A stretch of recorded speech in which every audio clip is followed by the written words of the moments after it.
उदय। ये चौकीदार का 10,000 में घर नहीं चलता है। गुजरात में जो न्यूनतम वेतन है वो 300 रुपये। तो आप कौन से विकास की बात कर रहे हैं? प्रणाम, मैं निर्मलेंदु आज उदय से। आज हम चर्चा करेंगे गुजरात सिक्योरिटी फोर्स के जवानों के बारे में। ये जवान जहालत की जिंदगी जीते जीते सरकार से निराश हो गए हैं और दरअसल इसीलिए वे खुलेआम सरकार की खिलाफत भी कर रहे हैं। अभी पगार कितना मिल रहा है? 11,000। 11,000 में मेरा घर का भी पूरा नहीं होता है, बीबी बच्चों का भी पूरा नहीं होता है। हम महाराष्ट्र सरकार ने जो बनाया MISF, उसमें महाराष्ट्र का जो गार्ड है MISF GSF पैटर्न से बना। पहले GSF 97 में बना, 2003 में MISF बना। उसका सिक्योरिटी गार्ड है, उसको पगार मिलता है 37,500। हमको पगार मिलता है 37,000। और साथ ही जवान ये गीत भी गा रहे हैं कि हम लाए हैं तूफान से किश्ती निकाल के, मेरे देश को रखना मेरे बच्चों संभाल के। हम लाए हैं तूफान से किश्ती निकाल के, इस देश को रखना मेरे बच्चों संभाल के।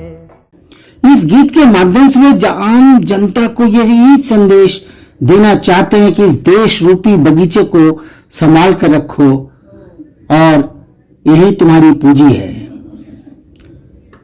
देखो कहीं बर्बाद ना होए यह बगीचा, देखो कहीं बर्बाद न होवे ये बगीचा,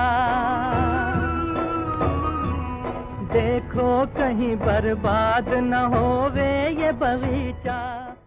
ऐसा लगता है कि दिल्ली में केजरीवाल के काम करने के अंदाज को देखकर इन जवानों के भीतर जोश और जज्बा का संचार हो गया है। इसीलिए केजरीवाल की सभा में आते ही इन जवानों ने आनन फानन में अपनी ही सरकार के खिलाफ मोर्चा खोल दिया है। खुलेआम अब केजरीवाल पर भरोसा जता रहे हैं ये जवान। दरअसल केजरीवाल ने ही बड़ी चालाकी से गुजरात की जनता के बीच अपनी एक स्वच्छ छवि की सेंध लगा दी है, अपनी स्वच्छ छवि पेश कर दी है। लगता है कि महंगाई और बेरोजगारी के कारण अब गुजरात के लोग भी बदलाव चाहते हैं। शायद इसलिए क्योंकि गुजरात सरकार पर अब गुजरात की जनता का भरोसा बिल्कुल टूट चुका है और ऐसे में लोगों के रोष, क्रोध और विरोध का फायदा उठाते हुए केजरीवाल ने आश्वासन दिया कि हमारी सरकार बनेगी तो हम रूल जरूर बदलेंगे। हमारी सरकार बनेगी, हम रूल बदलेंगे। दरअसल गुजरात की जनता भी अब अपनी सरकार से बेजार हो चुकी है, उम्मीदों पर पानी फिर चुका है और इसीलिए बदलाव चाहते हैं। यही वजह है कि गुजरात के लोगों का दिल केजरीवाल ने जीत लिया है। वैसे कारण यह भी हो सकता है कि चुनावी रण में केजरीवाल सरकार ने दिल्ली विधानसभा में 58 मत हासिल करके जो कीर्ति दिखाई है,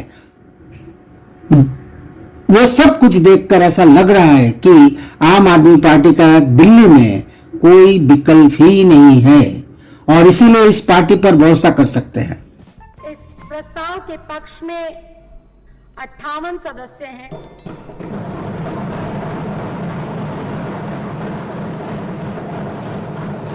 जबकि विरोध में 0 सदस्य हैं। कोई भी सदस्य इस प्रस्ताव से तटस्थ नहीं रहा है, अतः विश्वास प्रस्ताव पास हुआ। चलिए हम समझने की कोशिश करते हैं कि GSF ने क्या कहा। 25 साल से मैं नौकरी कर रहा हूं। हमारा सब बाबा बेबी 25 साल का 22 साल का हो गया। हमारा पगार पहले 1700-1800 फिक्स था। गुजरात सरकार ने उसे GSF बनाई थी। 2002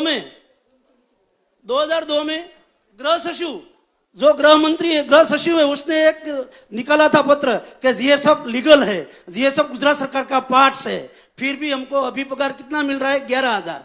11,000 में मेरा घर का भी पूरा नहीं होता है, बीबी बच्चों का भी पूरा नहीं होता है। हम महाराष्ट्र सरकार ने जो बनाया MISF, उसमें GSF महाराष्ट्र का जो गार्ड है MISF GSF पैटर्न से बना।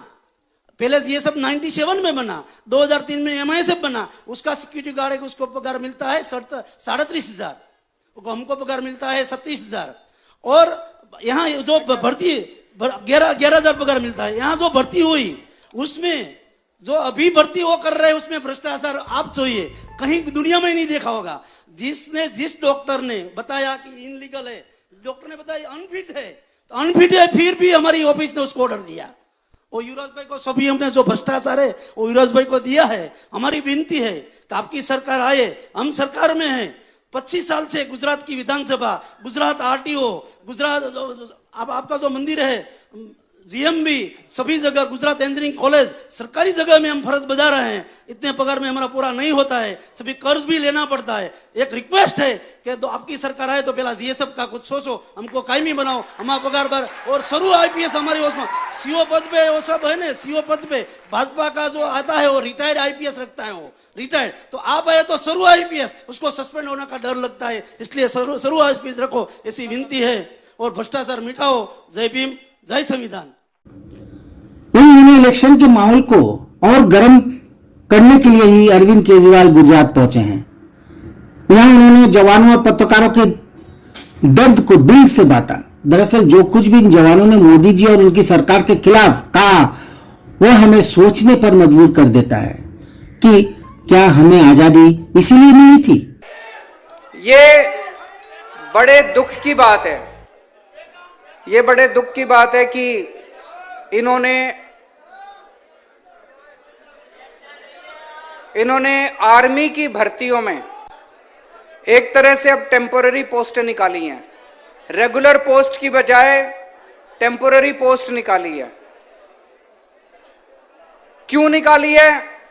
लोगों ने इनसे पूछा कि भाई ये 4-4 साल वाली पोस्टें क्यों निकाली है? बोले हमारे पास आर्मी के लोगों को, सेना को पेंशन देने के पैसे नहीं है। मैं इनसे अपील करना चाहता हूं, एक बार इस देश के लोगों से बात तो करके देखते।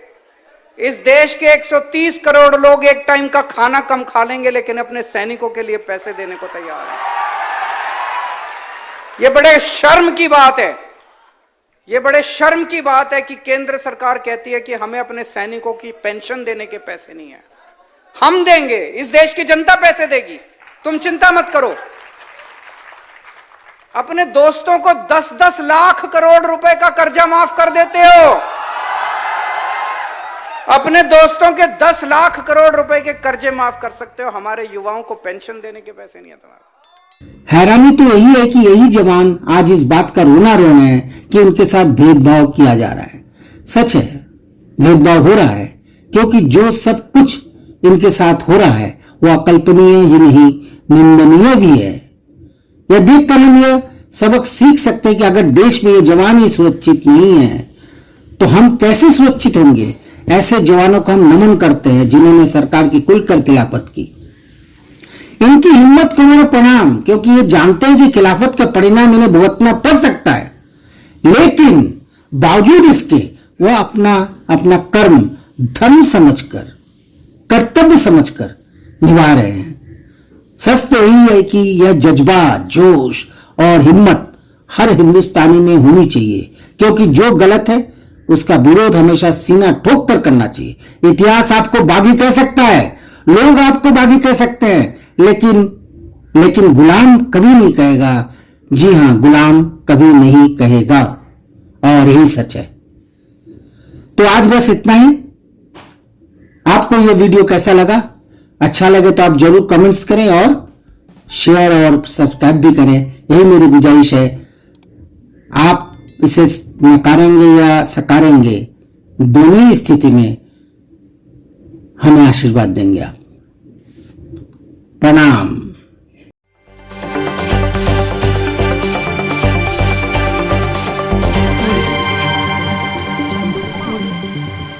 आज उदय